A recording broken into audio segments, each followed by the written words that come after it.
it was fun, and I started doing my tapings again, and then started doing the live Q&A, and people started sending me requests, and so we're going to keep doing it until we can, until people are wanting to do it. So we're live here on YouTube, ladies and gentlemen. This is the Pancakes and Powerslams show, episode 343. We're going to have some fun as always, and we're going to have a good time. All right, so ladies and gentlemen, let's jump right into the live Q&A. This is Ring of Honor. I love watching Ring of Honor. I love the Ring of Honor product. I have some cool peoples that I know in Ring of Honor. I know some, I think it's a very successful company. I really love the fact that they're 16 years old. They've made a name for their own. One of the best hubs for talent. We've seen so many world champions in the WWE compete in Ring of Honor. And so, this person was a top prospect name. I'm sure he'll remind me of the year. I will probably, if I don't remember the year before he comes on, he'll let me know what year he was in the top prospect tournament. Did very, very well, and just since then he's been a big part of the ROH brand. And basically, he's teamed up with he's teamed up with the Last Real Man, and they've had some tandems together on and off, and so he's been a real big. Yeah, he's teamed with Silas Young. He's been a big name by himself. He's really kind of becoming his own and a part of the Ring of Honor fold. So without further ado, ladies and gentlemen, I want to bring on, and this person, before I bring on this person, he will also be a part of the Sea of Jericho, the Sea of Honor, the Sea of Honor tournament. Some really, really big names in that tournament. Jay Lethal, Marty Scurll. So there's some really, really awesome names in the Sea of Honor tournament, and he will be a part of it. I believe he's going against Cheeseburger in the opening round of the Sea of Honor tournament. Also going to be a part of the Survival of the Fittest. So the Survival of the Fittest got a couple dates coming up in my hometown, and before that, I believe they're going to be in Pittsburgh as well. So. As a matter of fact, let me plug some Survival of the Fittest. So as far as the Pittsburgh date, let's see what we got here. We got so the Steel City Excellence will take place on Saturday, November the 3rd at Stage AE. Fans can meet the top stars, including the ROH meet and greets, starting at 4 p.m. prior to the bell time at 5:45 p.m. Matches will air in syndication on upcoming episodes of Ring Honor Wrestling. Limited tickets are still available through Ticketmaster. So those for those who live in Pittsburgh, go get your ticket for Ticketmaster for the Pittsburgh show on November 3rd, and then November 4th they're coming to my stomping grounds, the Buckeye City, and Ohio Express Live. So again, ROH meet and greets. Starting time for that is 6:45 p.m. The meet and greet starts at 5 p.m. and also limited tickets. And this event will actually in Columbus will stream live for the Honor Club members. So that should be fun. I will be there, and I'm going to have some fun as well. So without further ado, ladies and gentlemen, let's bring this person on this show. Without further ado, hey, Beer City Bruiser, how are you tonight, sir? I'm doing well. So what year was it that you were in the top prospect tournament?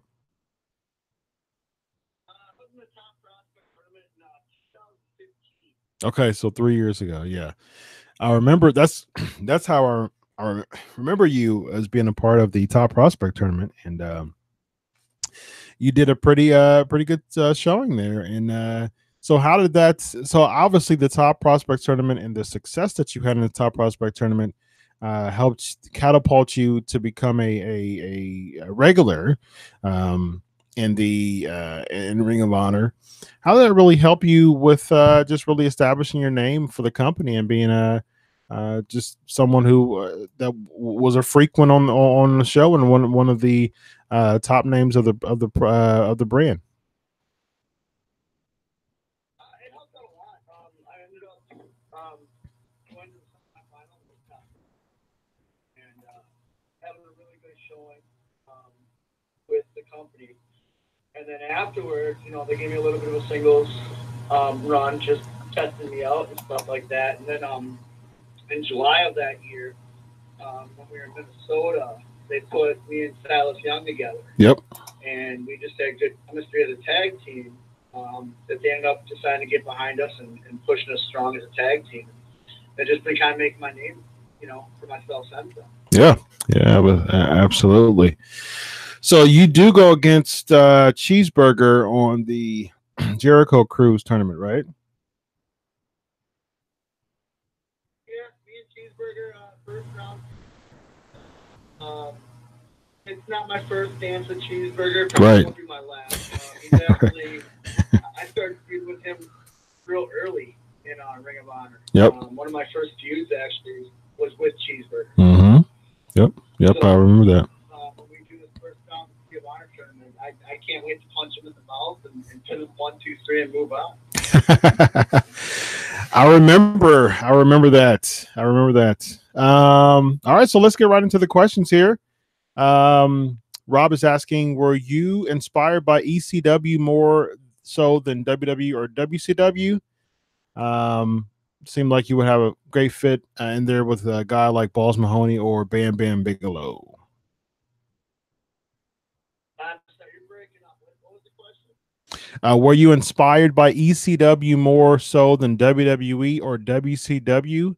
It seems like you would have a fit in there with a guy like Balls Mahoney or Bam Bam Bigelow.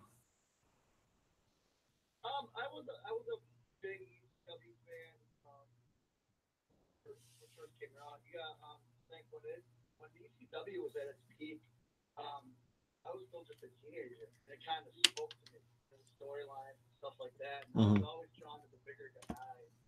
I'm a big Bruiser Brody fan. He's the reason that I got into wrestling. And then I discovered Terry Gordy, and I actually discovered Bam Bam Bigelow in WWF.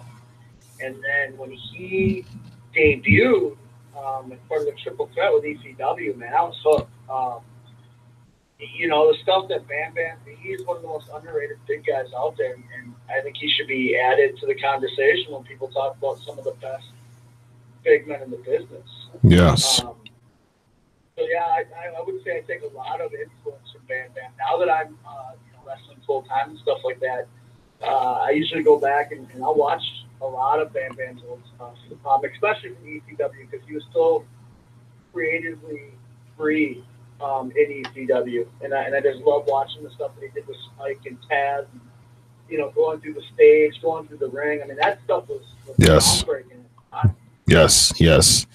It's interesting because I was a big Bam Bam Bigelow fan too. Just one of those things that I don't understand why Bam Bam Bigelow's not in the Hall of Fame.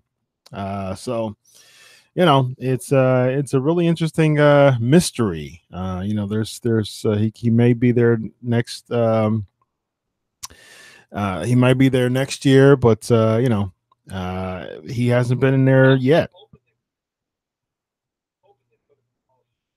Like I said, he's for the time period that he was with the WWF. I mean, like, he was a standout big guy. He wrestled some of the greats too. Him and Bret Hart, and some of the best matches that I've seen, and for him not to be in the Hall of Fame, I say that for Brody too. Brody needs to be in the Hall of Fame also. Yeah. Brody's Brody's mired with controversy. I think that's maybe one of the reasons why he is not in the Hall of Fame. Very controversial name. Personally, I think that he was one of the, like he said, he influenced you. One of the biggest influences of Mick Foley as well.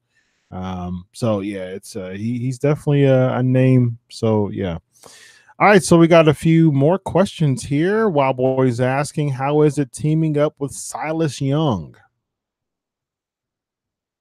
Teaming with Silas is a lot of fun.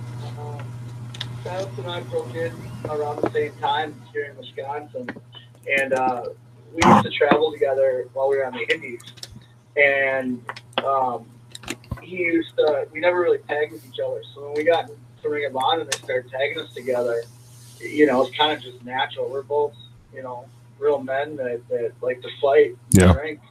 And, it was a lot of fun. He just recently in Philly left us, left Brian Malonis and I to go do his own thing. So, Malonis and I are the bouncers. We're trying to make a name for ourselves without Silas. While Silas does his thing with Foley.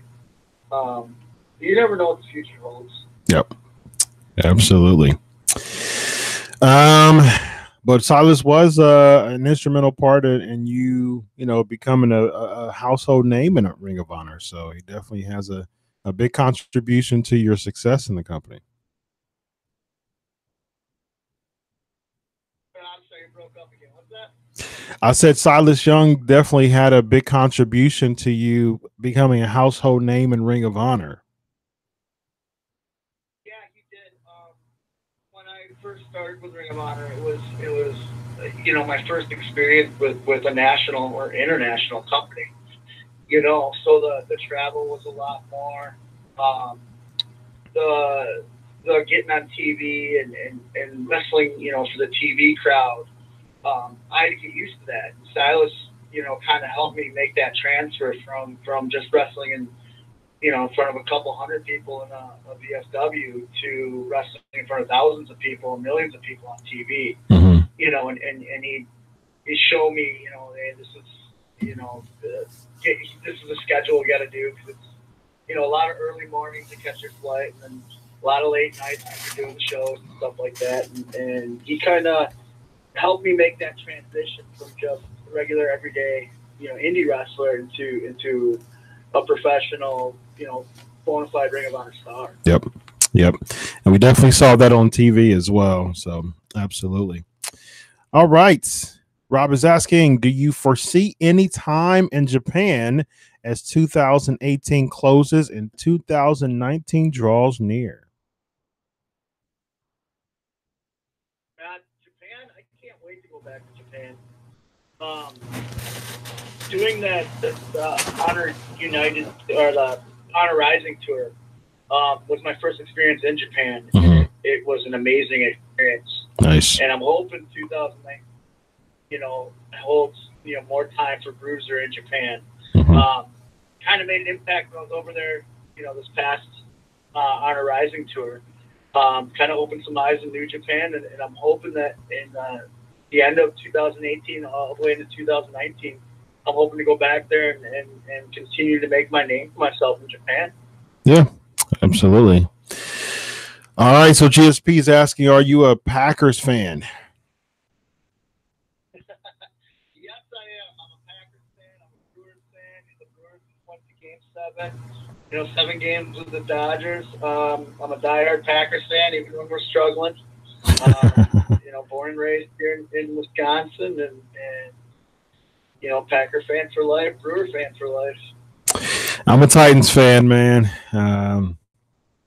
Yeah, I'm a Ohioan through and through, and I became a Titans fan back in 90, 95, 96, when Eddie George actually went to Tennessee. I'm a big Ohio State fan, Ohio born and bred, and still here. So yeah, I'm a big Buckeyes fan, and by proxy, back in the mid '90s when Eddie George went to the Tennessee Titans. That's so I've been a Titans fan for 22, 23 years. It's it's funny you mentioned Ohio because my wife is a big Michigan State fan. Oh. Kind of forced to hate all Ohio school. I'm a Badger fan. Got some Badgers. Mm-hmm. He's a big Michigan State fan. So anytime Ohio is brought up, oh man. He's an Ohio State fan, and they go back and forth all the time. And I always take myself out of it. I'm a Badger fan. You said Shane Taylor is? What's that? You said who's Ohio State fan? Shane Taylor? Shane Taylor, yeah, he's a big Ohio State fan. He's from Cleveland, so. Nice. I like to hear that. I've had Shane Taylor on my show before. I don't think we talked about that. I don't know if we talked about that, but I knew he was from Cleveland. Like I said, every time that my wife and him talk, it's a bigger back and forth state in Ohio State. Wow. Yeah. Well, I know that Chris Sabin's a Michigan fan. He's of course, the Motor City Machine Guns. I've had him on my show twice, and we talked about Ohio State, Michigan both times, I believe. And so yeah, I don't know who else is from Ring of Honor is Ohio or Ohio State fan. I think I had Matt Taven on my show. I think I forgot I don't think he's an Ohio State fan either. But yeah, us Ohio State fans, we can be quite aggressive people. We can be very frenetic and downright crazy. Yes, absolutely. Yeah, that rivalry between the Ohio State and the Michigan schools. Like I didn't know it until I got married. I didn't know about the rivalry. Yeah. Until I got married, and kind of got sucked into it. And it's like, wow, if I even mention Ohio State around the house, I get beat up. Well, you can mention Ohio State on this show because this show is based in Ohio, so you're all good to go for as far as the Pancakes and Powerslams shows is concerned. All right, so let's address a few more of these questions. I appreciate you on the show tonight. All right, how excited are you to be a part of the MSG card upcoming for ROH? Oh my God, exciting. The best way to describe it is exciting. I mean, it is the most famous venue in wrestling today. You know, I mean, you mentioned every wrestler wants to wrestle in the Garden, and I remember, as a wrestler, you always create a bucket list. I want to wrestle so and so. I want to wrestle in this state, this building, and I pretty much, when Ring of Honor, checked off a lot of those things off my bucket list. Mm-hmm. MSG was on my bucket list, and I thought, you know what? I know that's so big. And then they made the announcement, and I was in awe. I was excited, yeah. And now that it's getting closer and it's sold out, it just proves where Ring of Honor is at and where Ring of Honor is going. It's just Ring of Honor is getting bigger and bigger and bigger, and that MSG show, even though they haven't announced talent and stuff like that yet, the whole locker room is buzzing about it. Yeah. It is definitely highlighted on the calendar. It is definitely, on my bucket list, and I can't wait. Mm-hmm. It's going to be a fantastic show. It's in a great city, that is an iconic venue. Yeah, absolutely. And you're right, because the event sold out even before, many matches were announced. I think they announced Skrull versus Okada, if I'm not mistaken, or Osprey versus Okada. I don't remember one of those matches, but I think it was Skrull versus Okada. But that, I think that was one of only maybe a couple that's been announced so far. So the very fact that there's hardly any matches announced and y'all still just sold out, I mean, that's huge. So you're right, it really goes to show where it is. Yeah. Yep. Yeah, and like you said, they only announced one or two matches and it's sold out. It's just, I mean, with New Japan and Ring of Honor coming together, Ring of Honor's on this hot streak, New Japan's on a hot streak. selling out the Garden just should prove how big these, our two companies want to, not only are growing to be, but where we want to be. Yep. And as a wrestling fan, I think it's great because now you're back to having choices of what you want to watch. Kind of like when the Monday Night Wars were around and stuff. You had choices. You didn't just have to watch one product, and that's where wrestling's at today. Is you have so many choices as a wrestling fan. Yep. To what you want to watch. Yep. Absolutely. All right. What are your goals for the next few years in wrestling? Definitely want to go back to Japan. That's definitely one of my bigger goals. I had a blast over there when I was over there the first time. And I definitely want to go back. Mm-hmm. I want to go to Europe. I actually want to wrestle. England's kind of a hotbed right now. Mm-hmm. The UK and whatnot, and I want to go there. Germany, I want to wrestle in. Basically, right now, my goals are I want to try to get overseas. I want to continue wrestling here in the States and check off states that I haven't really wrestled in. I haven't wrestled in California yet. I'd really like to wrestle out there. Okay. But I want to stay healthy and keep traveling. Yeah. Speaking of UK, y'all had an Honor Rising stop in the UK this year, right? I'm sorry, what's that? You ROH had an Honor Rising stop in the UK recently, right? Yeah, we did the Ring of Honor always does the Honor Rising in Japan and the Honor United, which is that's right. Honor United. Yep, that's it. Yeah, I didn't get to go on the Honor United tours this year, which I'm hoping I get to get on next year. Mm-hmm. Just like I said, England's a hotbed, right? Well, the UK is a hotbed, right? Oh yeah, definitely. For wrestling, and Ring of Honor did really well over there, and I'd really like to show my talents to the UK crowd. Yep, absolutely.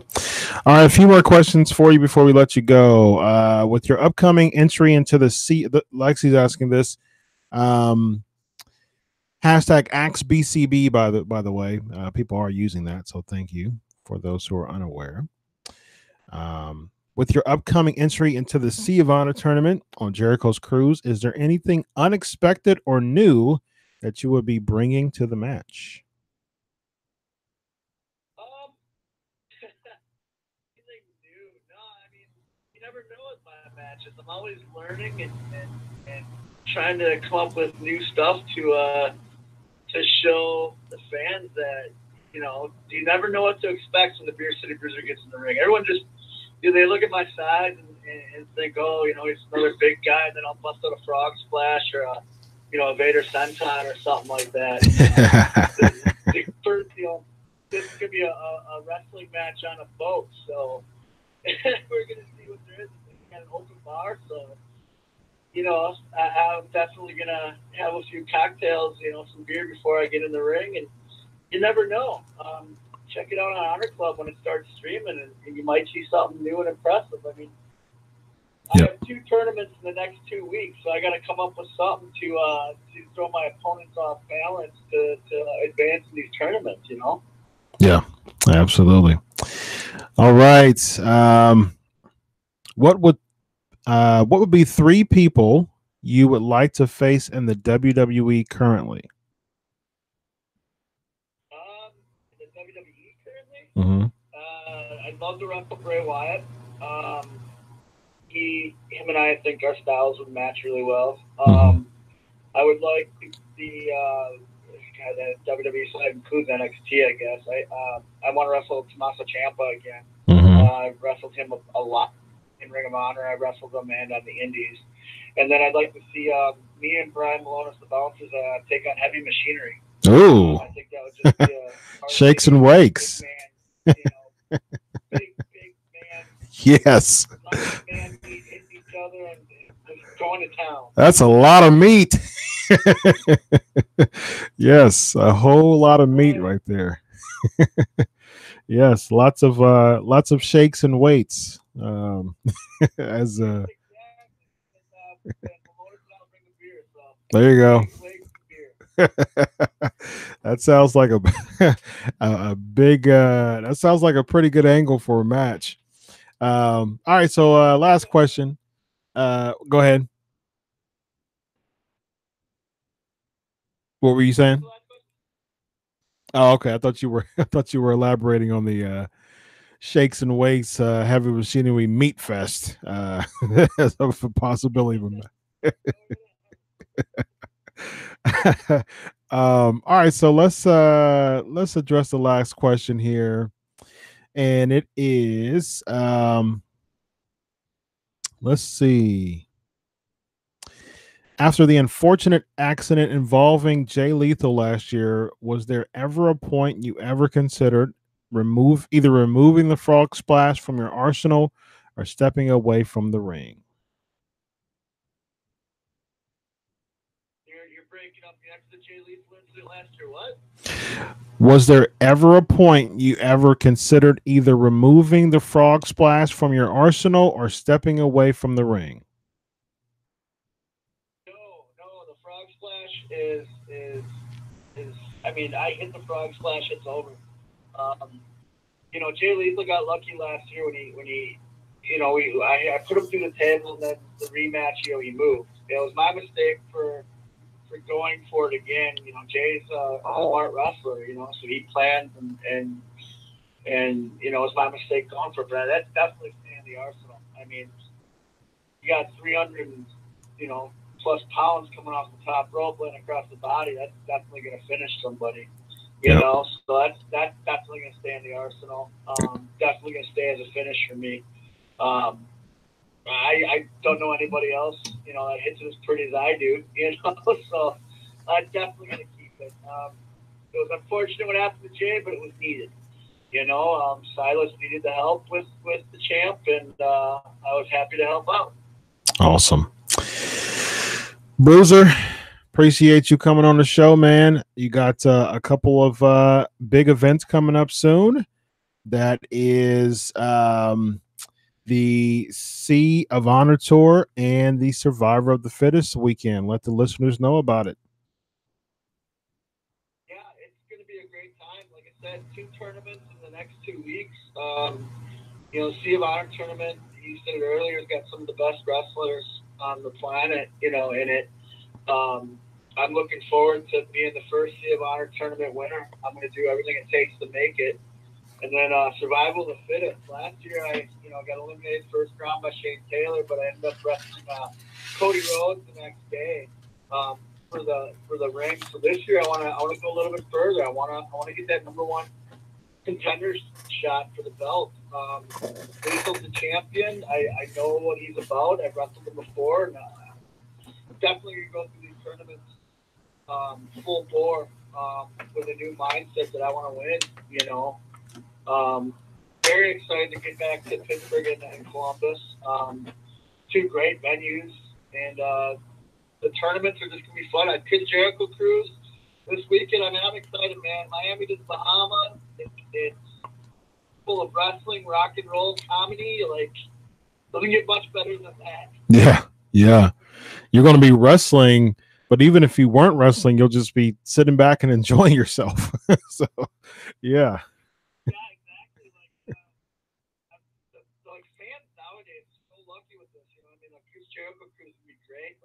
So we're just going over my itinerary and stuff. And there's meet and greets, there's the wrestling, there's the concerts.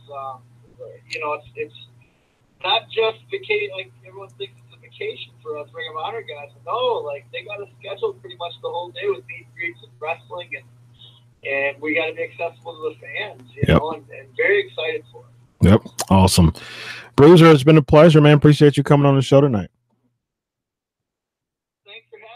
All right, have a good night. Bye-bye. You too. Bye-bye. Bye-bye. All right.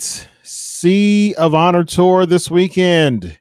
And also November 3rd and 4th. ROH will be in Pittsburgh and Columbus. The greatest city in the world, Columbus, Ohio, ladies and gentlemen. They will be there on November the 4th for the streaming of Survivor of the Fittest, which I'll be there. I'm excited about it, and it's going to be lots of fun. So we are going to have a good time at the Survivor of the Fittest. And for those who are going to the Jericho Cruise, I don't know if there's any tickets left. I'm not sure, but go check that out. Go check ChrisJerichoCruise.com, I believe. Check and see if there's any tickets left. If there's not any more tickets left, well, then, ladies and gentlemen, you just missed out. So, yeah. There'll be Alpha Club versus Omega Club. Lots of meet and greets. My boy Jay Lethal will be there. Marty Scurll will be there. Of course, Beer City Bruiser will be there going against Cheeseburger. So yeah.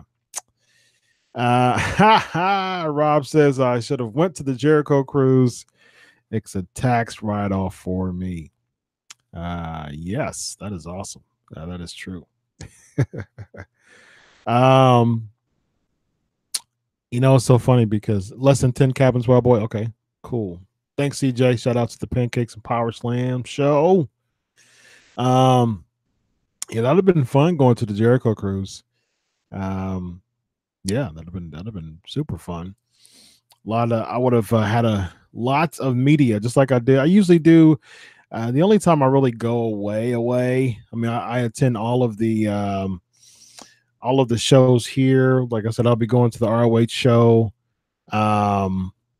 And I attend all the WWE shows. Impact Wrestling hasn't been here. Speaking of that, I go to all the NXT shows, ROH shows, WWE shows. Impact Wrestling, I don't think has been here since. Oh wow! Since the time I met Jarrett, and that was for those who listened to the Jeff Jarrett interview. I had him on the show about a month or two ago. Interesting show it was an interesting time that when Jarrett was on the show. I recalled a story that I met him about 10 years ago, 9 or 10 years ago, randomly in Ohio. He was getting some gas. I found out later that he was getting some gas because I saw Karen Angle, and then I was like, "There's no way they live in Tennessee." And then I looked at, and I was like, "Oh, okay, if she's here, Jeff has to be here." So I looked at the gas station, and there was Jeff Jarrett right there, ladies and gentlemen. So very interesting stuff. He was super nice to me, and he ended up giving me tickets to a show. So yeah. So it was really cool. Yeah. Yeah. All right. So I think that was the last time Impact Wrestling came. And that was like 2009. 2009. I got married in 2010. So it's either 2009 or 2010 when last time Impact Wrestling came here. So Impact needs to, because they don't do house shows. I mean, they stopped doing house shows a long time ago, and it was like a house show that they came to. So yeah, I guess that's why. I mean, Ohio's a great area for wrestling. That's the reason why WWE NXT comes here every year. WWE comes here multiple times a year now. Ever since Triple H started really taking ownership of like the NXT brand, WWE's came much more, because like probably about 10 years ago or so, 10, 15 years ago, they would come all the time. And then there was like a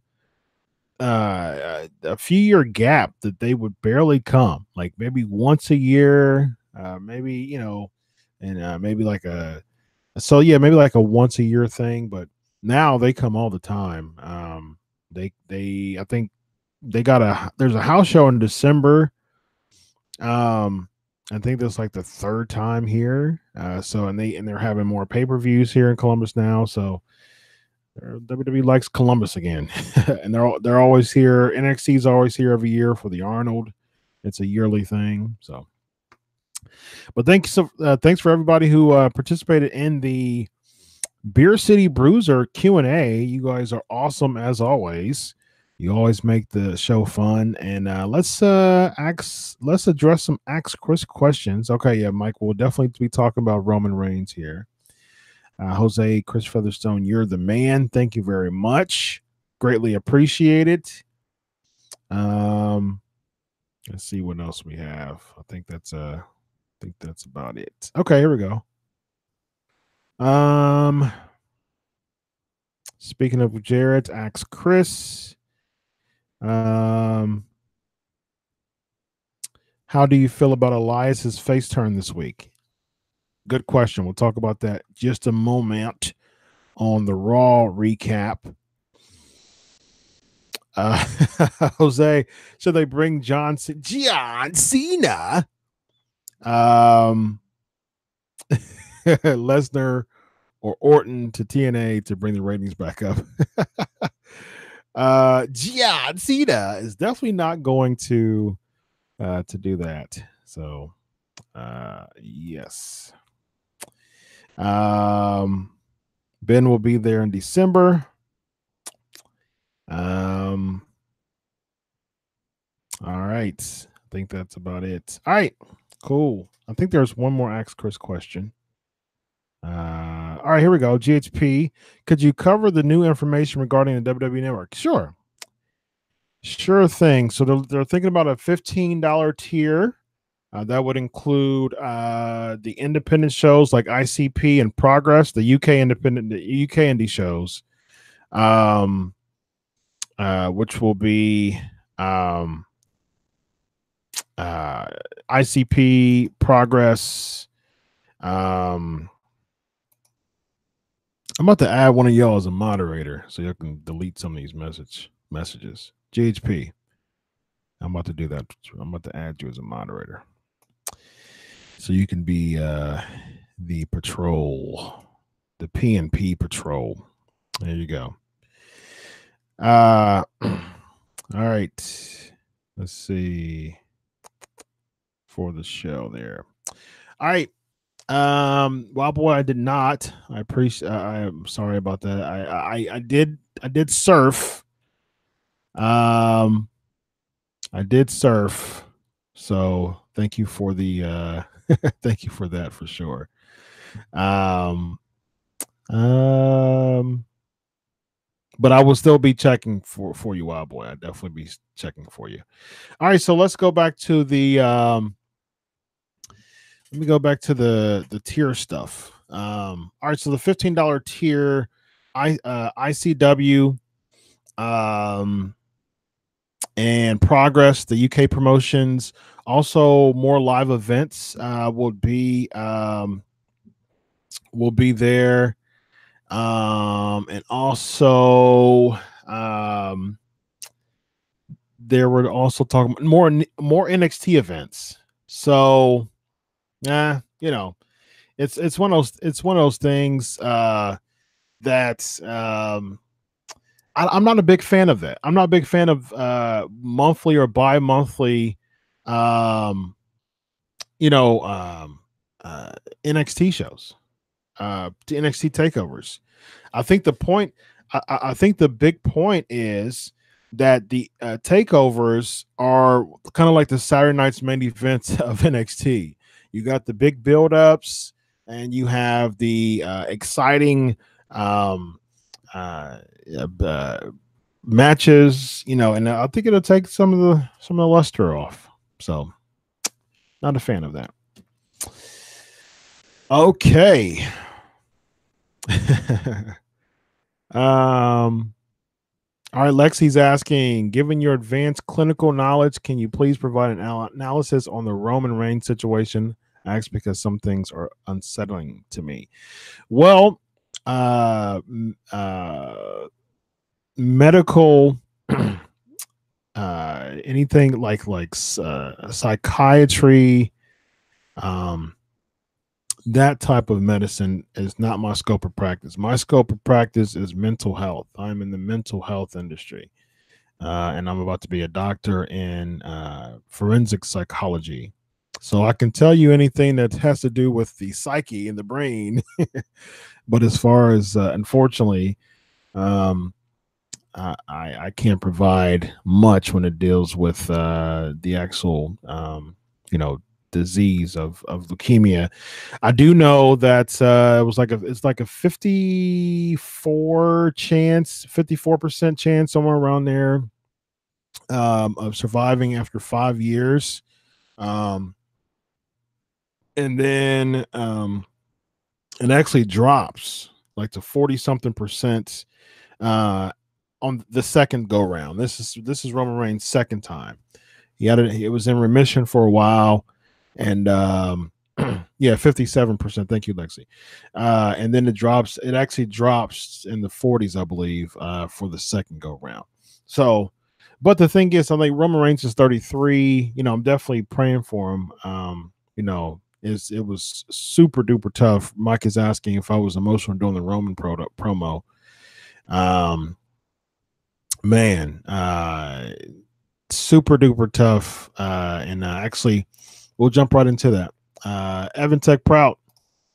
Hey, yo. It's survey time.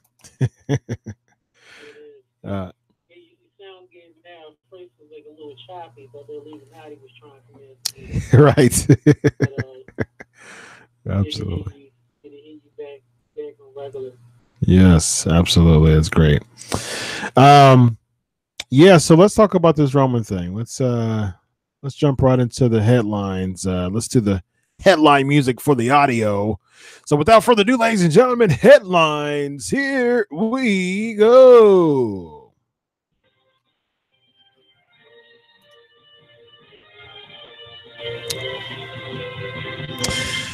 Okay, man. Let's talk about some Roman Reigns stuff.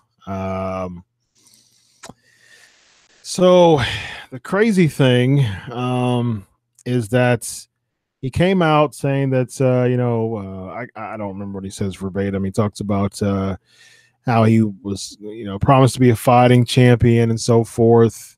But it's a lie. His real name's Joe. He's been battling leukemia at return. He's had it for 11 years. So he said it's not a retirement speech. He's going to kick leukemia's butt and come back, so I mean, just talk about your shockwaves, it was a really tough moment for Raw. It was very sombering. It was super duper humbling. It was just, it's like, it just makes you realize, man, that tomorrow's not promised, for one, and then it's just like in a blink of an eye, you just have listen, you have to be grateful for every single moment, because in a blink of an eye, you had someone like Roman Reigns, who at the top of his game, 33 years old, one of the highest paid people in WWE, a millionaire, and even more, when he explained the story, talk about when he was in college and, he was without a job and had a daughter, and the WWE, looked at him. And here's my big thing on this. It's like, I have so much respect. Everybody knows I was a Roman Reigns guy in the first place. And I have so much respect for Roman Reigns, because this dude was competing in the WWE with freaking leukemia, in remission, battling leukemia. No one knew, but he was still every single day busting his butt. I know a lot of people, in and out of WWE. I've heard nothing bad about him. Just a stand-up guy, and it's a sponge of just soaking in knowledge from people in the back. Even considered a locker room leader in a sense. And it's like, he was pointing out he was the heir apparent to John Cena, and he was solid in the ring, and just a stand-up guy, man. You know, and that's one of the reasons why I liked Roman Reigns. Everybody knows I was a big Roman Reigns fan. And because he was one of those people that really got the short end of the stick when it comes to the fans. And I do want to give big shout out to Providence, who, you know, did a fantastic job really kind of putting a bow on the moment, because they were very supportive, and I was a big fan of that. But yeah, man, just after all the craziness when it comes to getting booed, busting his butt just to have ridiculous Roman Reigns jeers and all that. This dude the whole time was entertaining the fans battling leukemia. And I mean, like, just the very thought about that is humbling. And so, listen, on behalf of the Pancakes and Powerslam show, listen, Roman, our prayers are with you, man. You know, everybody knows I am a Romans 1:16 unashamed, firm believer in Christ. And I know that God is a miracle worker, and he's a healer. And I know for a fact, man, that if you believe, he'll take care of you. So that's my that's my advice for Roman, man.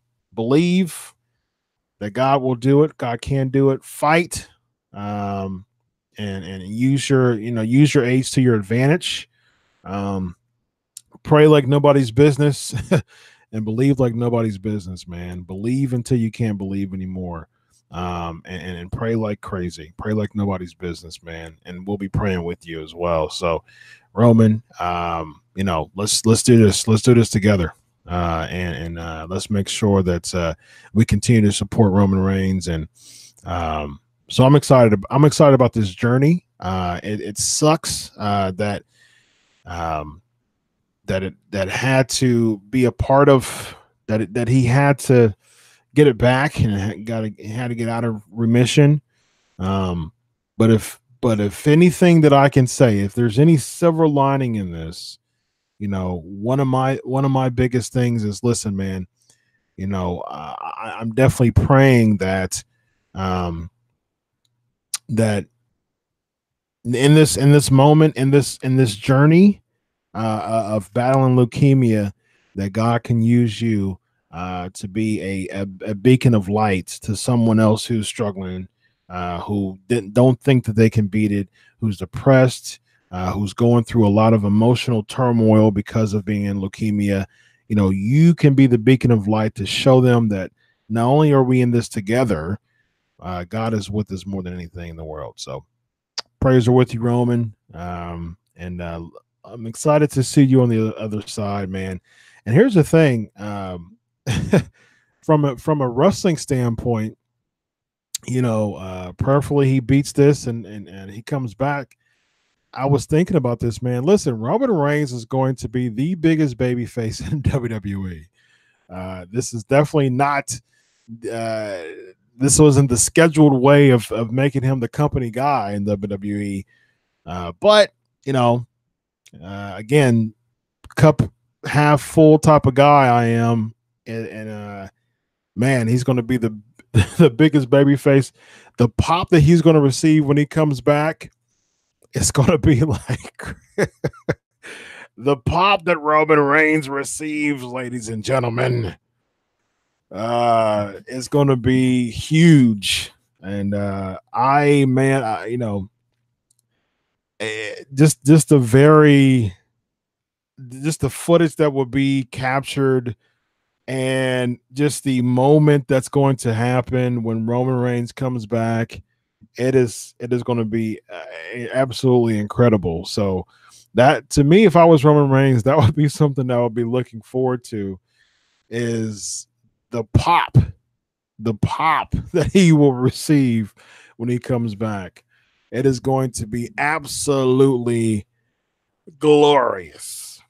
Evan Tech proud.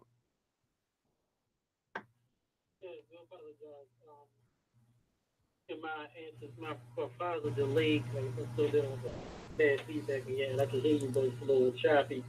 As I said yesterday, I think I inboxed you. I didn't even say it on my show. Inbox. I was in the middle of something. I looked up on my TV, and my TV was kind of low. I see Roman come off, street clothes. Yeah, I didn't pay it no mind. Okay, whatever. And I heard him talk since I was a kid, want to be WWE, and I think I inboxed you jokingly, and I hit my staff up. I was joking, and here we go, Roman Reigns sob story. Here you go, the life of Roman Reigns trying to get the baby face pulled, and then I had leukemia, and I was like, crap. That's when I stopped, and I was like, okay, this is legit. This is gonna work. Right. And I started getting text messages about this will work. I'm like, no, WWE's not gonna work this. I kind of was giving them hints to say, do you hear the commentators saying anything? No. Do you hear music? No. The way they're using the camera, that's how little things that WWE do, it was legit. I had no idea. He battled with leukemia. I will say one of my staff members did mention he made a point a year or so ago. If you remember, he had that stomach issue because he's a nurse, and he kind of alluded to it a year or so ago when he had the stomach issue. He would bleed a lot from his mouth, and he kind of people that deal with leukemia or other things tend to bleed from the mouth. This was a thought, but we had no idea he battled with it. And prayers to him. I know it was very emotional. I do know a lot of people. A buddy of mine who was front row, he was crying. A lot of people, as you see, was crying and stuff. Broke down. Yep. First time we saw air that Renee Young broke Carton and publicly stated that Dean Ambrose said her husband. Yep. Corey Graves was emotional. So it's love and hate him. Like you said, it's all entertainment and dealing with leukemia and anyone that's dealt with it, and know who to deal with is serious. And the outpour that Roman's got from the WWE, past, present, even people that's in the business that's not even in WWE, affiliated with them anymore, is amazing. Yep. I didn't realize one of our fans that sent me the link to. I didn't even know WWE did a video backstage when he went through Gorilla. I haven't watched it yet. Mm-hmm. We saw the still in the video of Shawn Michaels, being the first one that went up to ring. Yeah. But it's courageous. The man fought it, and he's taking the time out to step away. He was courageous to go out in front of everyone to mention it. He could have easily just got WWE to do a PR statement, or Vince could have said something, but he wanted to let everyone know the universe, what he was dealing with, what he was fighting. And you gotta give that man credit. You gotta give that man courage. You're a big Reigns fan. Reigns is always cool with me. You gotta give it to him. And it's funny how life works. When he does come back, he's going to get that baby face pop. Yeah. And people can say, "Oh no, he ain't gonna." When Reigns come back, hear the music, and I was cool. That big dog. The big dog. And I have some people that don't watch wrestling, nobody. Roman Reigns is not dead.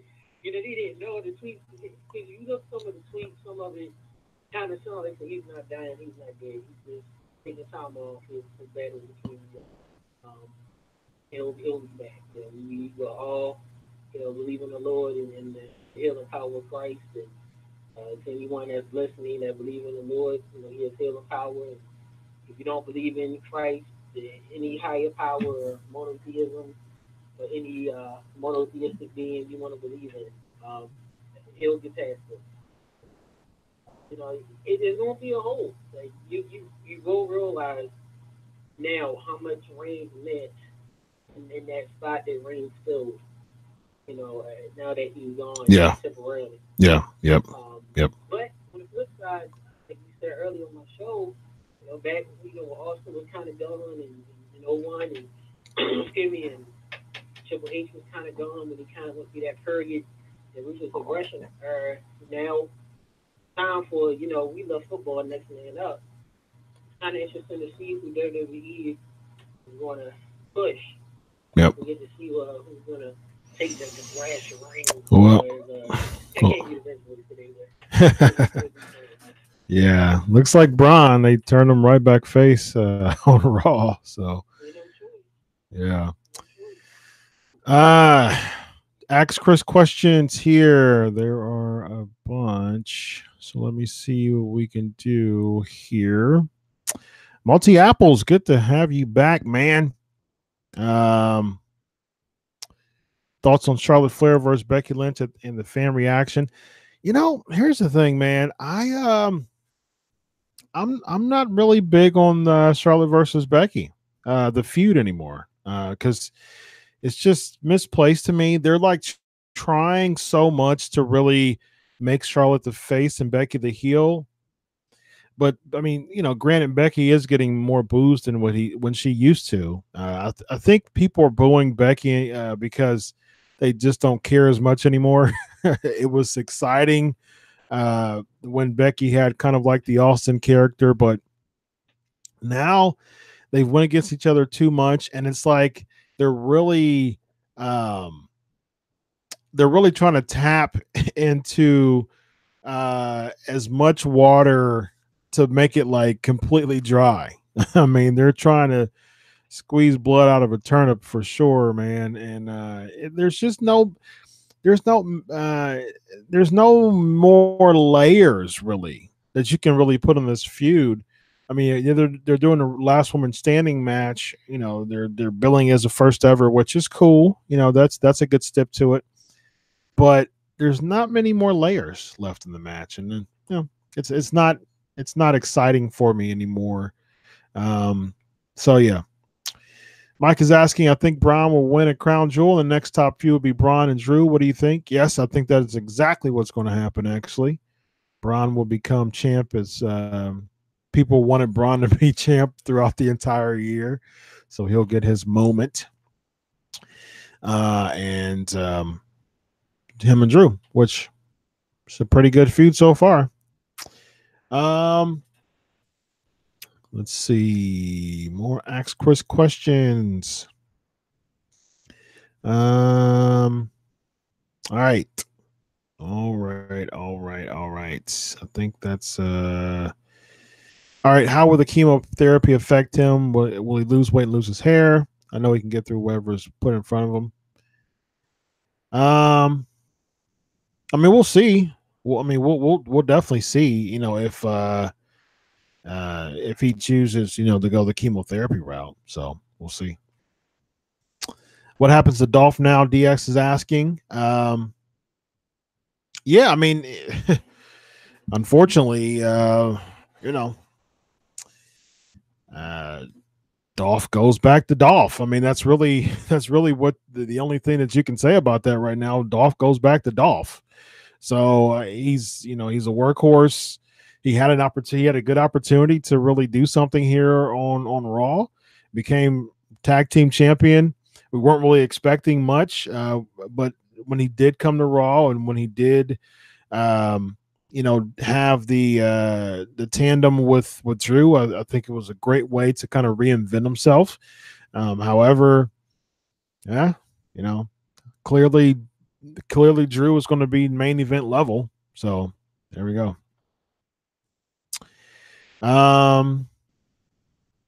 Yes, Drew will be in the main event soon. Wild Boy's asking who plays Roman when his biopic comes out. Dude truly has a story to tell. I agree. He really does. Who plays Roman Reigns in the biopic? Freddie Prinze Jr. Let him grow some hair out and get some and get buff. So all right. All right, so let's any more headlines we got here. We'll talk about the Ambrose heel turn here on Raw just a little bit. So there's rumored that Barstool Sports is rumoring that John Cena and Daniel Bryan could be refusing to go to Saudi Arabia. it doesn't really seem as if it doesn't really seem as if Daniel Bryan's refusing, because we saw what we saw on SmackDown, but is from what we saw, from what I've heard, is that John Cena, he's still being advertised as what we saw on Raw yesterday. He's still being advertised for it because WWE is, like really trying to reach out to him for him to go. But there's some rumors that he doesn't want to go. So we'll see. But from what we saw, from what we saw, it seems as if, or what we're hearing now, it seems as if the WWE's frantically trying to change the location of Crown Jewel, and I'm fine with that. I'd imagine like a New York location would be ideal. Even really a Florida location. Orlando's usually their hotbed, or Orlando, Tampa. That's usually their go-to market when it comes to events. Of course, the Middle East market, like the New York market, that's usually the two go-to states. So I'm sure they'll figure it out. The card is cool. I mean, I like the card. So I'm looking forward to Crown Jewel as an event. So you have the crazy tag team match, which some people don't like, some people do, as far as just the 200 club, 200 and over match. I think their combined age is like 202 or something like that. So yeah. But it's nostalgia. It's nostalgia, and we'll see how that goes.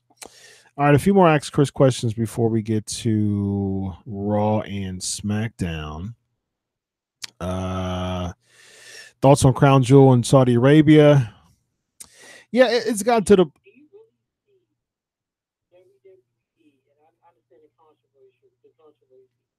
All of that money that's been pumped out for promotions, advertising, all of that.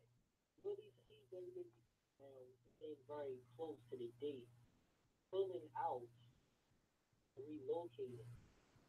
I don't see right now. I totally get people want to relocate. I don't see WWE doing it because of all that money that was poured into promoting it. And unless controversy, I just think the main thing is, look, we need all the star power we can get. Wayne, unfortunate, who can see that coming? We need Cena, Daniel Bryan. I don't see them relocating. Because in the perfect world, they could, but it would be a huge financial blow. Yeah, but I think similar to the Moolah thing, though. I think it's one of those things that WWE is a publicly traded company at this time. And reputation is everything, especially with that Fox deal. You know what I mean? That's a big deal. To be able to get that Fox deal, because they were able to present themselves as a PG, just kind of clean company, and being affiliated with Saudi Arabia at this point, especially with rumors that new footage is going to come out and Trump being involved in it and everything now, and it's like, it won't surprise me at all. And actually, I'm getting to the point where it probably is a good idea, to pull out of the deal. What's surprising to me is they agreed on a 10-year deal. That's odd to me that they would do that. But yeah, I think it's one of those things that it's about that time. By that time for them to pull out. Sufi's asking, Chris, what do you think of the Fox rumors regarding Daniel Cormier and Fox wanting a more sport product? I'm a big fan of that. I think it's a great. I think Cormier. I think DC would be a fantastic addition to the commentating team. No disrespect to my boy Byron Saxton. I'm a big fan that he was able to kind of make lemons into lemonade. He was a highly criticized commentator. He's not bad. I mean, he's really grown to he's really matured in the spot, but I definitely think DC would be a much more marketable name. And it'll probably be DC, Corey Graves, and oh goodness, what's the guy's name? what's the play-by-play? Somebody help me here. What's the play-by-plays? Who?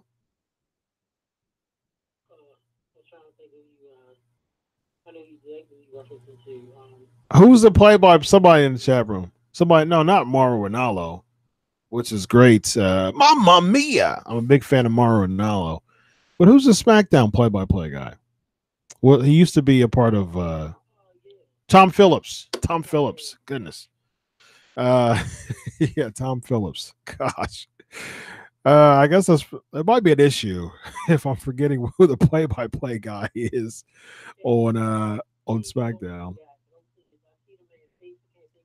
Yeah. No, we cannot bring back Mongo McMichael or his puppy. Neither, please. Neither. Multi's asking, what are your thoughts about Tian Beng, Jason Chang, and Gabriel Ely being released? Not a surprise except for Tian Beng because there was talks of like them really expanding the China market and him being kind of like the Jinder Mahal of China. So I was surprised that Tian Beng left. So all right, so let's get into some trivia. Rob was asking about some trivia, so we got to do some trivia every week before we move on. Who are the two people Bobby Lashley, my man, Bobby Lashley, for his ECW Championship reigns? Who are the two people Bobby Lashley beat for his ECW Championship reigns? My man, Lashley.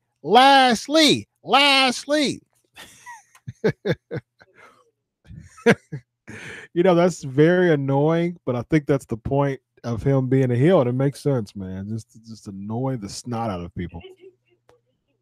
Yeah, it does.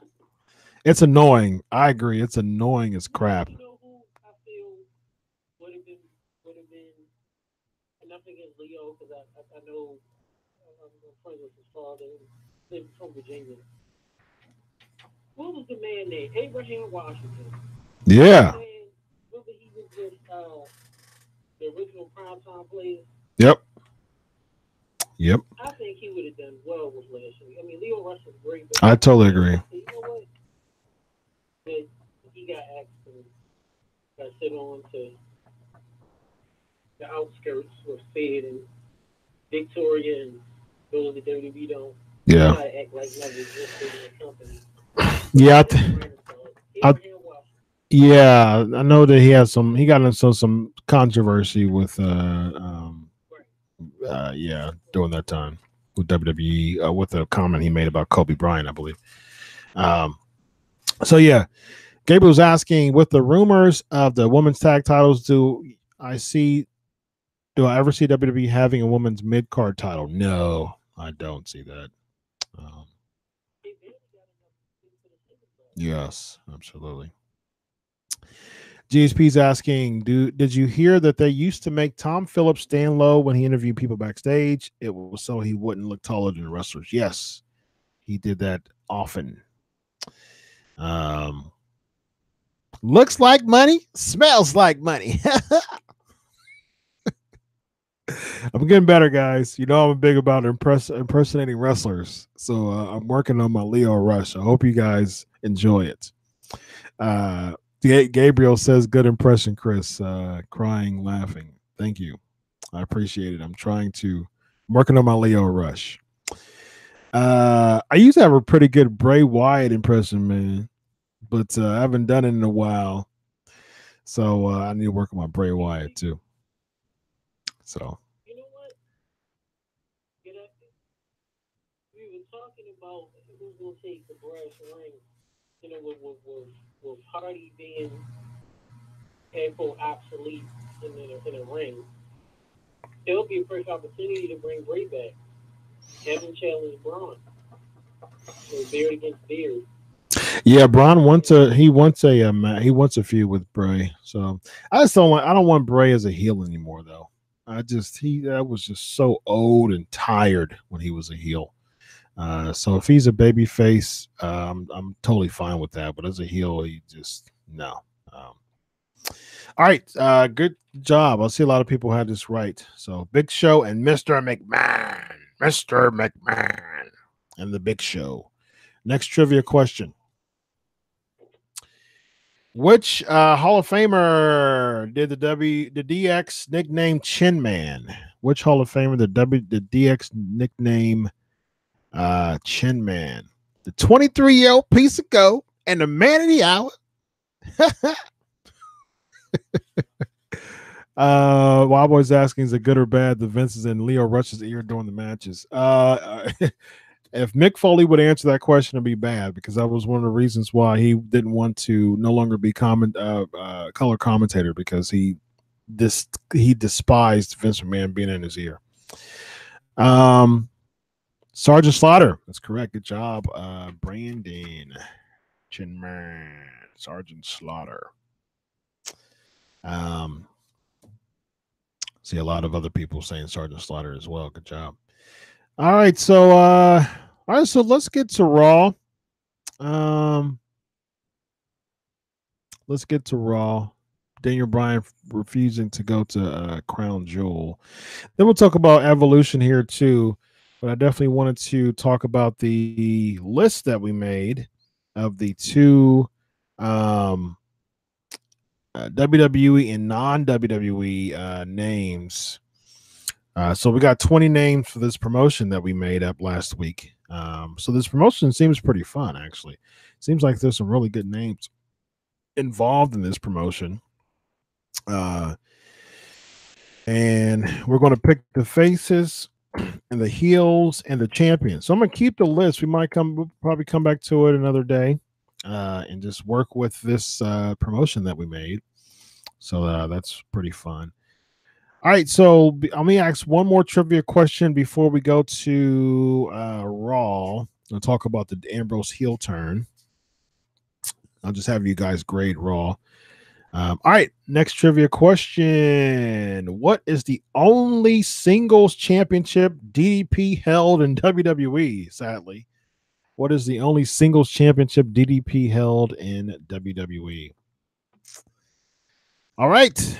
Without further ado, ladies and gentlemen, let's get to the Raw and SmackDown thoughts. Let's please the audio here and get back to this Raw and SmackDown theme song for the show. Here we go. We'll be right back.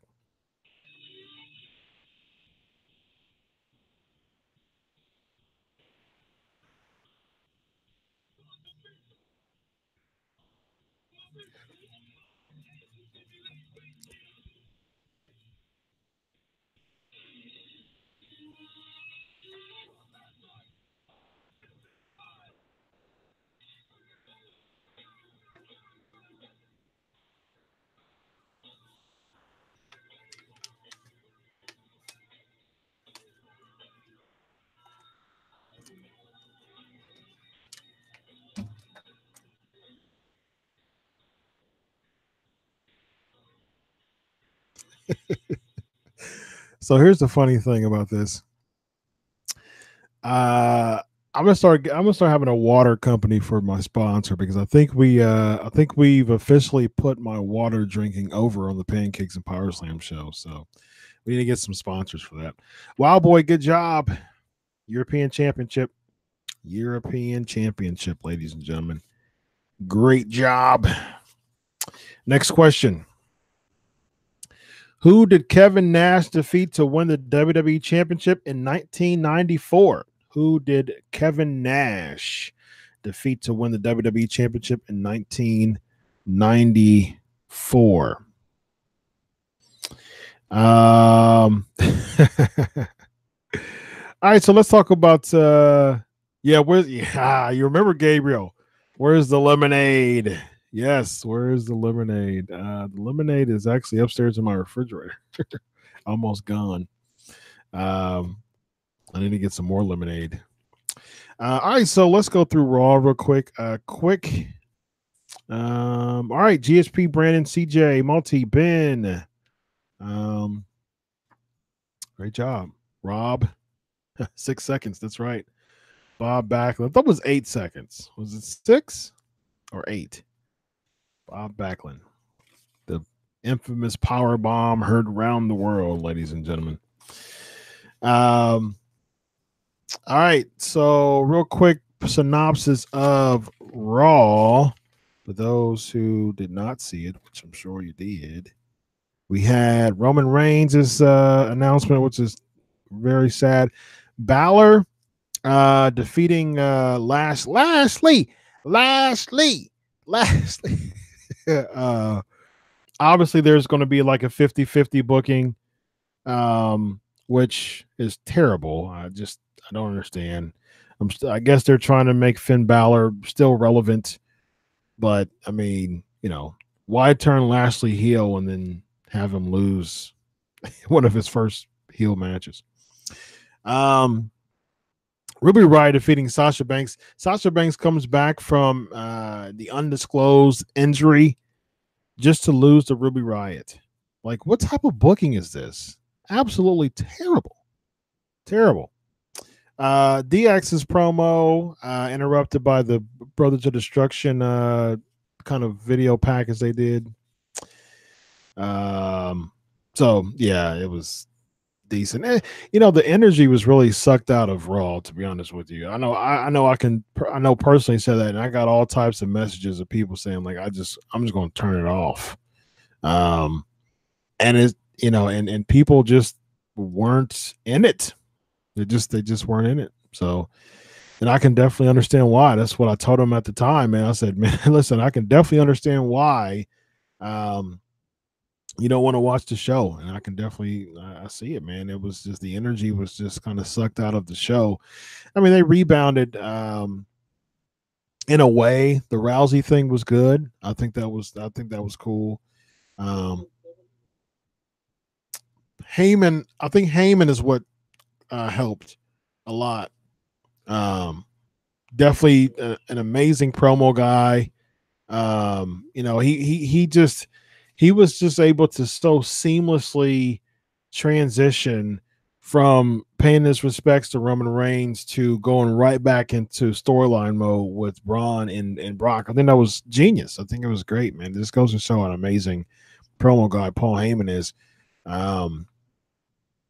And so they did the thing with Braun Strowman, and then the Claymore that he gets. So it's clear that they'll do Strowman versus Drew after to be the feud after Strowman wins the title. Ember Moon winning the 4-way match. Why are they doing again? Why are they doing this with Tamina? I don't understand it. Why are they doing that with Tamina? Absolutely terrible, man. They just, she's 40 or almost 40, 39, 40 years old now. And it's like, man, like she's came so close on several occasions to win the title, but never did, because she's been a utility player for most of her career in WWE. And it's been absolutely terrible. I'm not a fan. I'm a fan of Tamina. I'm not a fan of what they're doing and how they've been booking her. It's terrible. And then they've been utilizing Ember Moon terribly too. Everybody in this battle royal, it just really seems like, hey, we don't have anything for you, so here you go. So And then the Shield winning the tag team titles in the Ambrose turn. So we had Ambrose turn heel, Braun turn face, and Elias turn face on Raw. So I guess they really wanted to stack the deck heavy. So yeah, we'll see how that goes. So, what's your thoughts, Evan? I'll see this quickly about the ending. We all do Dean returns here, and just me being, you know, we kind of nitpick. I like 80% of the turn of Dean attacking stuff and doing the dirty deeds of punching him and grabbing him, ripping the shirt off. And I love the story of Dean leaving through the crowd, the same way that he used to come in with the shield. I love that. Problem is this: one, he dropped the belt, so you already know when he dropped the belt. I knew it was coming. It wasn't a surprise. Yeah. You know what I mean? Why else did you drop the belt? Two, Rollins, why do you sell the dirty deeds on actual concrete with your butt in the ass? That's not logical. Concrete alive, Ricky Steamboat. I was gonna say Ricky Steamboat. Yep. Right. You hit that concrete. Just me. Somebody needs to go slump and live. Yeah. Meaning, you lay down, you start twitching, put your hands or just go flat. Yeah. Like there's no movement. There should be no movement. Yeah. Right. I get the show in the ring to the cement. Right. I get that stuff. But to me, it took away, like, clearly, it hit the time. Right. Because there's no way you hit solid, flat, you know, concrete, and you get that cell. Other than that, I felt like the whole body of the term was great. Mm-hmm. The ending was great. It's just the talk like an English paper. Just the intro was, he dropped the belt. Like, I just like surprising heel turn. Yeah. Yep. Michael Hogan and Raw. Mm-hmm. Stuff like that. Triple H turning on Flair. Even Flair turning on Sting. How long we had in '95. And stuff like that. Don't remind me.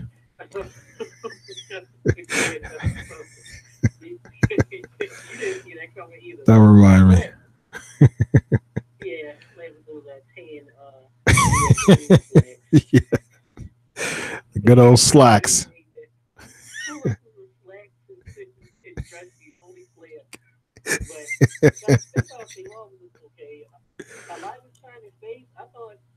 Asked earlier, is Elias face or are they just gonna have Elias to be Elias? Yeah, I think they'll keep him face. But Wild Boy said send to me to WCW. Oh yes, I like it. I like it. Yes, I like it. Yeah, but Gabriel does bring a good point. Let Tamina go and challenge Jazz for the NWA Women's Championship. Jazz has had that title for like 2 years, I think. I did watch bits and pieces of the 70s show, the NWA 70s show. Gabriel's posing that and then asks Chris question. I saw the Sam Shaw advancing, Willie Mack beating Sam Shaw to win the old school NWA national championship. They bring him back. So NWA is really, from what I've heard, the production wasn't good, and Billy Corgan actually sent a statement out for that. But it doesn't surprise me that Aldis is won the NWA title back too, because especially with the potential that Cody and the Bucks and Kenny's could be coming to WWE. They could be. So because they stopped selling the Bullet Club stuff for them. I also heard that Bullet Club is a New Japan thing, and New Japan wants to make it exclusive again to them. So I did hear that too, but we'll see. We'll see where it goes. All right, so here's the next trivia question for you. Who were the members of the East-West Connection? Who were the members of the East-West Connection? Yes, Sam Shaw is jacked. He was actually supposed to be on the show recently. We actually was about to have him on the show, but he had a death in the family, unfortunately. This was a few months ago, and reached back out to him to get him on the show. Would y'all want Sam Shaw for a Q&A? Let me know, P&P Nation. Would you want Sam Shaw for a Q&A? All right. East-West connection, ladies and gentlemen. East-West connection. I wasn't a fan of the Dean turn on Raw. I think it could have waited till next week. I think it could have been a little bit more surprising next week because they're thinking like, okay, well, they're tag team champions now, so it's going to be a while before they turn. And I think, people would have been excited about the cliffhanger would have been them being tag champs. And then, the turn could have happened last week, personally. But I do understand people, there's some people who believe that the turn was really good on Raw too. I get both sides. Personally, I think the turn would have been better for next week. But heels are heels, man. So that's what you do. That's what you do as a heel. So I get it. Rob, good job. Adrian Adonis and Jesse the Body Ventura. Wow, Shivani. All right. So what grade would you give Raw? Real quick, guys. Guys and gals, what would you give Raw? And while you're grading Raw, I also have another trivia question. This pro wrestling legend competed under the nickname of Hot Stuff. This pro wrestling legend competed under the nickname of Hot Stuff. 7, which is a C. Ben says C. GSP says 7 or C. Wild Boy says A for Roman. Malty says 7. And then we're getting trivia questions, trivia answers at the same time. Eddie Gilbert is Hot Stuff, ladies and gentlemen. The XSC minus. You said a B? Did you say B? No, I can't hear you. C. Gabriel says C. You said D? No, B. B is in boy. Okay. Rob says B minus because I give them some points for having changed. Yeah, the turns too. I give them I'll say B minus, C plus, B minus, C plus. Lexi's asking, do you think because of the information that there were no WrestleMania plans for Roman leaked by Dave Meltzer was the reason for the go-ahead for the Dean turn so abruptly?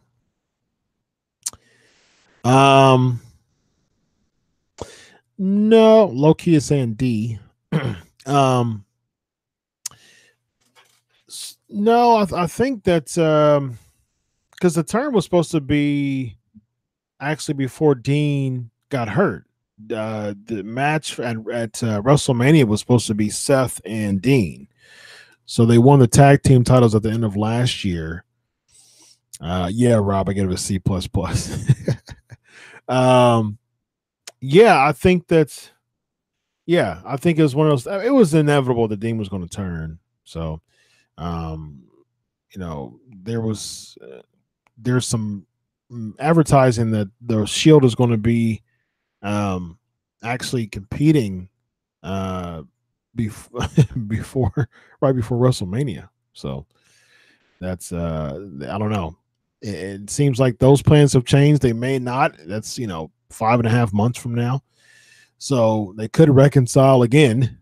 So we'll see. Loki's asking if I review Impact. Sometimes some of the hot button topics of Impact. We talked about Bound for Glory last week. So GSP's asking what I think they do with the tag team titles now. You love how Dean turned, but they are still champs. Yeah, I think that does bring an interesting element to it, that they're still champs when he turns. So maybe maybe they'll still be forced to team against each other next week against like the Revival or something, and Billy Corbin, Baron Corbin can say if Dean, if you turn your back on them, you'll be fired or something like that. And then at the end of the match, Dean can beat the snot out of him again. They'll lose the belts, and then the match will be over for Dean to beat him up again. So yeah. Low key, I talked about Aries last week on the show, or week before. I think it's a work. It could be a shoot that turned into a work. That's what I said on the show before. The shoot that turned into a work. It could be some legitimacy of John Morrison not liking how his thoughts on his comments on Taya Valkyrie. Could be. But Aries is he'll be gone probably most likely for the rest of the year, because he didn't make any of the tapings.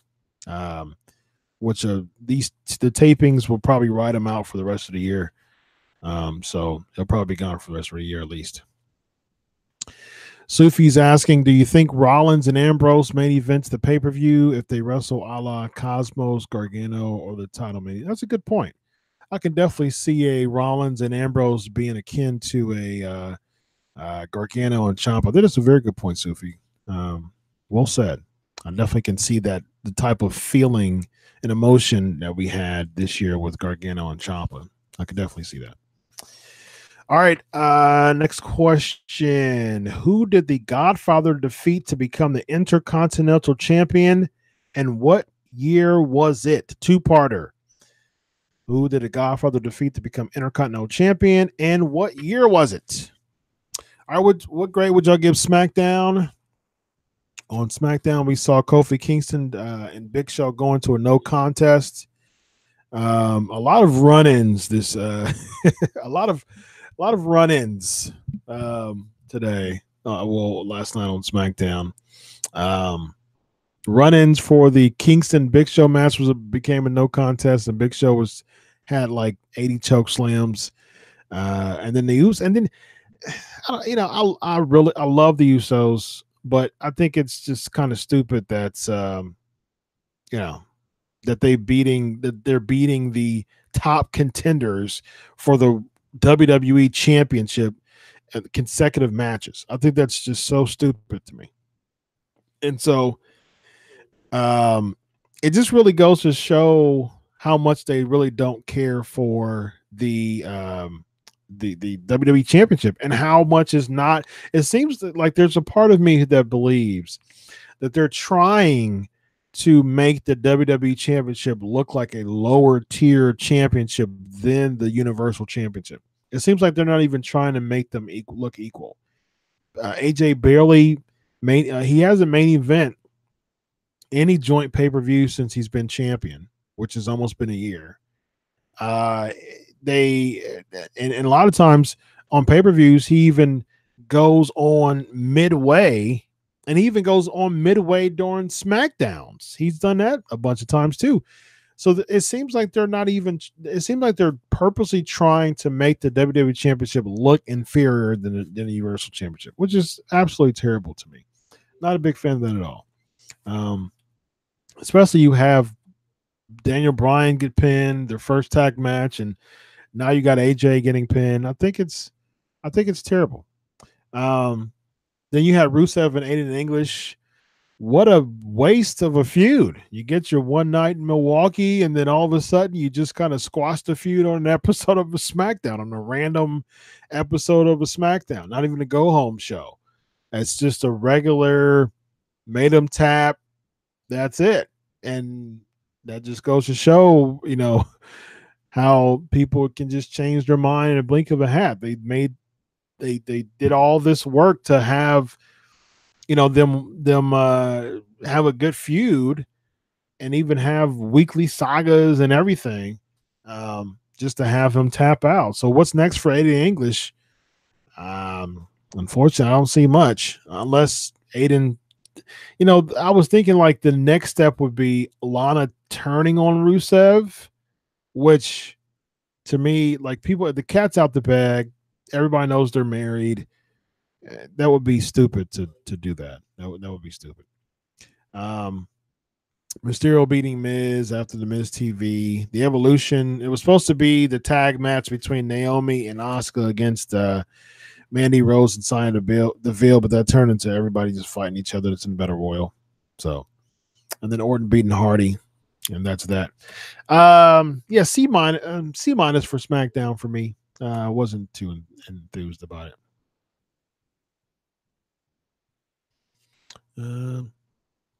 Yeah, let's see. C plus. Brandon says C plus. Gabriel says C plus. I'm trying to get the grades in all these comments here. All right, so yeah, mostly C plus, C minus. Seth is the tag team champions. Yes, I am the tag team champion. I am the tag team champions. That is funny. All right, so I think there was another Ask Quiz question before. Okay, here we go. Sufi, do you think Rollins and Ambrose? Okay, we got that. JSP saying it's weird because they basically have to move to make Raw and SmackDown the pay-per-view because Survivor Series is next and TLC isn't until September. Yeah, pretty much.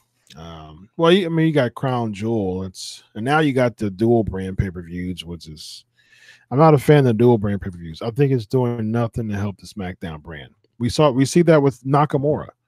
I mean, he's the U.S. champion, ladies and gentlemen. He's one of the worst utilized people on SmackDown. He's the U.S. champion. This is what happens when you have the joint pay-per-views. Both AJ Styles and Shinsuke Nakamura, your two most important people on the entire SmackDown roster, they look inferior, and that's unfortunate. Goldust 1999, and you will never forget the name of Goldust.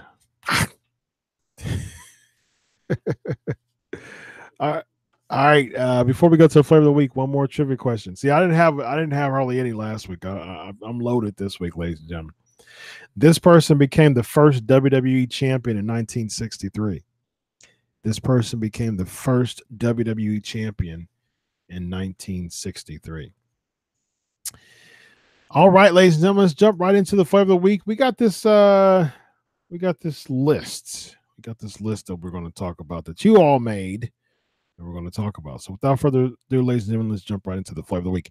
Here we go. It is now time for the flavor of the week. All right. We got some legends, ladies and gentlemen. We got some people who know their wrestling. Buddy Rogers, the Nature Boy, Buddy Rogers, ladies and gentlemen. All right, so here's the list. Here is the list. The WWE and the non-WWE that you created. So you got the WWE is Daniel Bryan, Asuka, Charlotte Flair, AJ Styles, Undisputed Era, Finn Balor, Lars Sullivan, ALP, Ricochet, and the Revival. The non-WWE is Kenny Omega, Cody Rhodes, Chris Jericho, Hangman Page, Penta, Zero Miro, Su Yung, Kazuchika Okada, Jay Lethal, Tama Tonga, and Marty Scurll. Yeah, I agree, Rob. We might need to trade some names out. I like the non-WWE one, but like I said, the WWE one that y'all chose last week, I wouldn't have that as part of my as part part of my list. All right, but you all chose the list last week, so that's it. All right, so out of this, so who was the so we got to have what, tag team champions, right? We got to have tag team champions. What titles do y'all want, actually? We got to make the titles. So we got the tag team champions. We have the what y'all mid card title. Like, what do y'all want? National championship or United States championship, television championship? Just one mid card title. Which one do y'all want? All right, so Wild Boy is saying Undisputed Era is the tag champs. I can dig it. So the tag team champions is the Undisputed Era. This is our fantasy league here. So TV title, okay.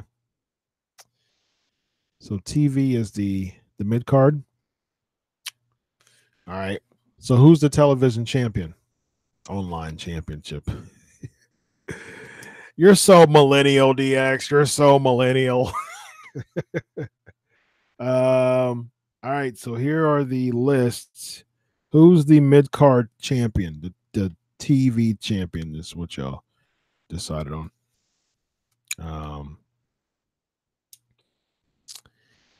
We can do US too. We can do US. So we'll do we'll do United States and a television. So there's 20 people. There's 2 mid-card titles. That's cool. All right. So who is the TV title? Who's the TV champion? So Naito. Naito's not even on the list, Rob. I remember you wanted Naito to be on the list last week, but he missed the cut.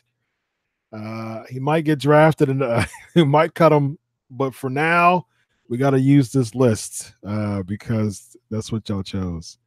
No, there can't be a trios tag title. I do like the idea of a trios champion, but we'll bring that in maybe if we have another list. So Hangman Page, Sufi as the TV title. I see Sufi saying Hangman Page for the television champion. I think that's a good call, actually. So Lars Sullivan as the U.S. champion? Y'all want Lars Sullivan as a U.S. champion? Is that a Ricochet? Gabriel says so. Lars, Ricochet. Who do y'all want for the Finn? Okay, I'm seeing Finn, Lars Sullivan, and Ricochet as the U.S. champions. Which one?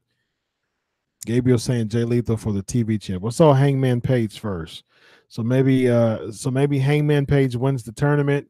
He feuds against Jay Lethal.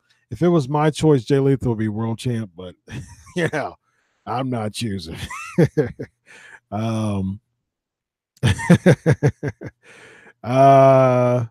So maybe so I do see Jay Lethal's TV champ. Maybe Page and Jay Lethal can feud for the title for the TV championship. Y'all cool with that feud? So we got Hangman Page feuding against Jay Lethal for the television championship. We got so we'll have that big feud. The first big feud for Hangman is Jay Lethal. And then who is the Undisputed Era's big feud? They're the tag champs. Who's their first big feud? Let me know. Let me know. First tag team feud for the Undisputed Era. And who's the U.S. champ? Have we figured the U.S. champ yet? I see Lars. I see so AOP versus Undisputed Era. We saw that NXT, but I think you have 2 heels there. See, the Revival are heels too. So who's the heels? Who's the baby faces? Who's the baby faces here? If the Undisputed Era and AOP feud, who's the baby face? You may need to put a team together, like Finn and Ricochet or something like that. Okay, I can dig it, Sufi. Jericho is US. Is that cool? Ricochet. Okay, I'm seeing more Ricochet. So a Ricochet Jericho feud. Will y'all be cool with that? Ricochet versus Jericho is the first US title feud. So the Revival is faces. Will that work? Okay. Y'all cool with that? Y'all cool with the Revival's faces? Okay, you cool with that? So Finn and Ricochet as the tag champion feud. Okay. Okay, cool. So we'll do the first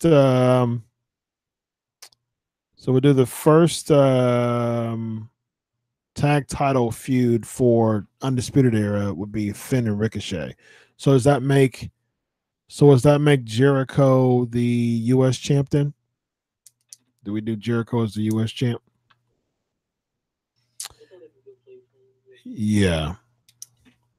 Jericho as US champion.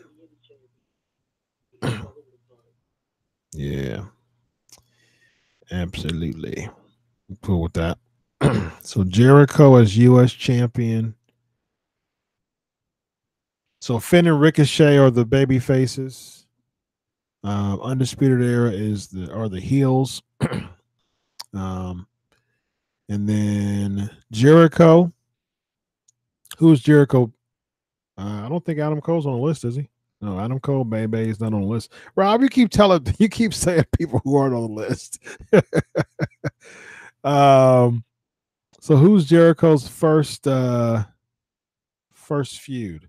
What do you think about Tama Tonga? What do you think about Jericho versus Tama Tonga for the US title as a feud? I don't think about that. I'm just giving suggestions. I don't choose. You all choose. So which one of these names do Jericho feud with? We might have googly eyes after.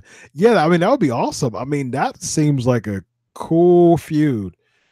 Finn and Ricochet against the Undisputed Era. I'm all for that. That is awesome. All right, so who's Jericho's US title feud out of these names?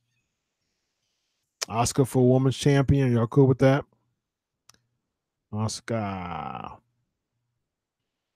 Okay, so Jericho versus Cody or Balor. So we already have Finn Balor and Ricochet for the tag.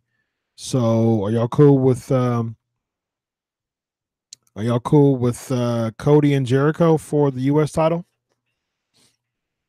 So it looks like we got Cody and Jericho for the US title. I'm cool with that. So Cody and Jericho. Asuka wins the Women's Championship. And who does Asuka feud with? The women are Charlotte. That's it. Okay. So Charlotte and Su Yung. Ooh, Asuka and Su Yung would be a fantastic feud. So there's you only chose three women altogether. But she either feuds with Charlotte or she feuds with Su Yung. You got Su Yung or Charlotte.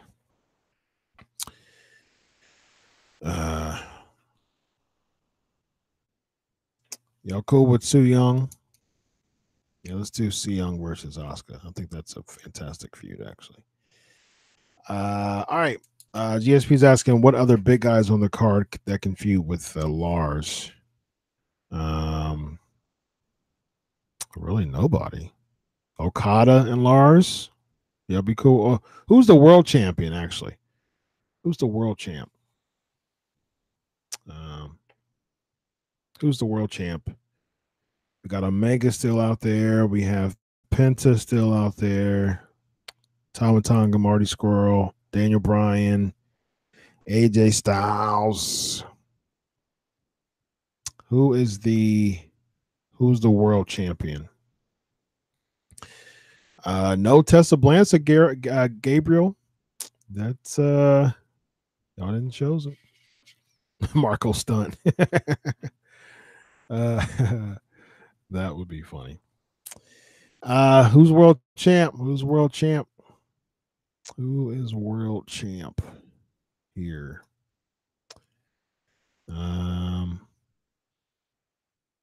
Okay, so I see Tama Tonga. So Tama. We can't do Tama versus Lars because they're both like huge heels. Kenny Omega versus Styles, Daniel Bryan, Omega. Okay, I'm seeing Omega as I'm seeing more Omega than anybody else. So Kenny Omega. Goodfellas saying AJ. Yeah, I'm seeing more Omega though. So we'll do Kenny Omega for the world champ. So who does Omega feud with? So here's our last feud. Who does Omega feud with in the beginning? Who does Omega feud with in the beginning here? DX says he don't want any more AJ Styles title reigns.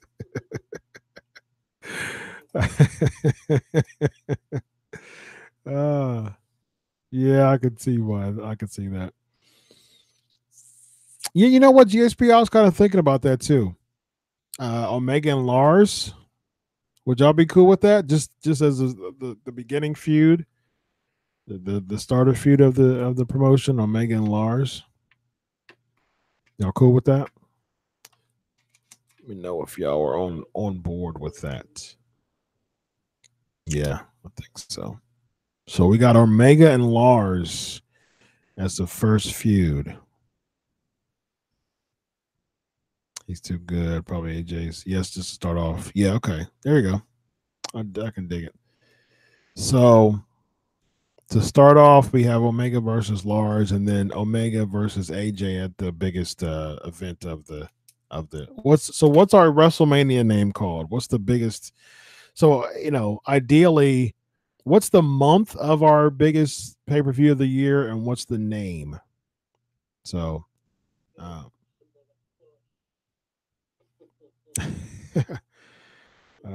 about Slamcade? How about like Pancakes and Powerslams? How about Slamcade? Cool with that? Slamcade. I like Slamcade. Chat room.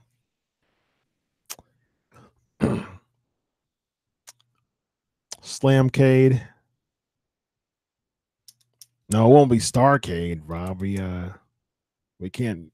That's IP. That's IP.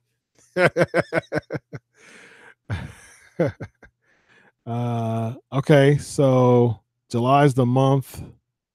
What's the name? DX doesn't like Slamcade, but Evan does. CJ likes it. Goodfellas cool with Slamcade. Sufi's cool with. All right, Slamcade. Slamcade is the biggest event of the year. How do y'all spell it? With two M's like I did, or Goodfellas doing the one M and the C Pancakecade? Okay.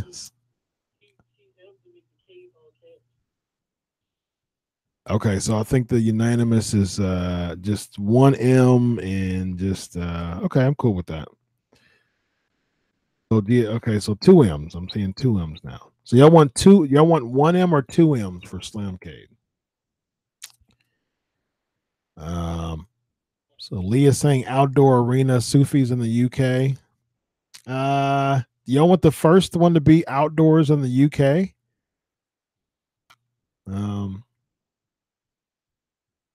Yeah. All right, so we'll cool two M's. Okay. Yep. Give us some flavor. I agree. Slamcade. Two M's.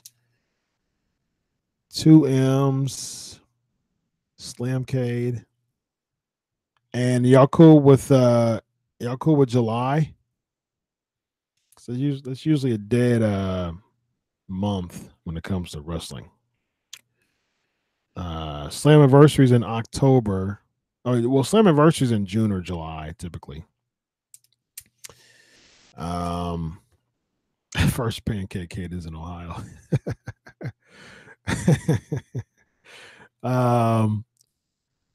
All right. So Pan Slams can be like the weekly thing. Pan Slams. That can be like the weekly show. End of June, Gabriel says.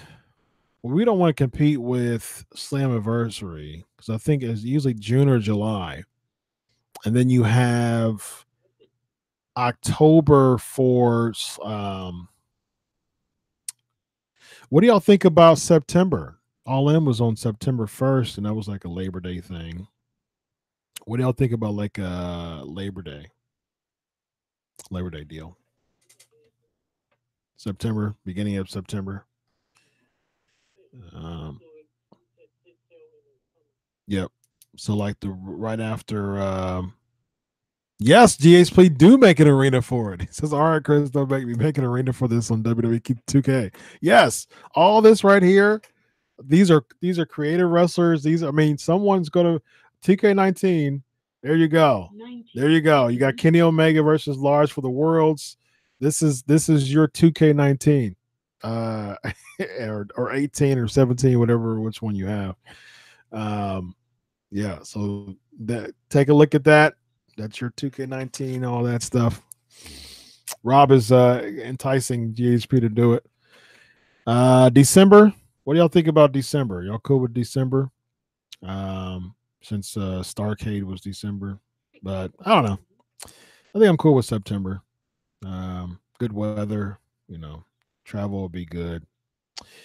All right, ladies and gentlemen, I'm cool with it. Undercard next week. All right. We're going to do the music thing, but I'm cool with that, Rob. We'll do an undercard next week as well. I'm cool with it. Let's do it. Let's create Slamcade. So this is the main events. These are the big matches for Slamcade, and we'll do an undercard. This was fun, ladies and gentlemen. We just made a federation. Without further ado, ladies and gentlemen, this is episode 343. Big shout out to Bill Shitty Bruiser. And on behalf of Evan Tech Proud Under the Mat Radio, I am Chris Featherstone, ladies and gentlemen.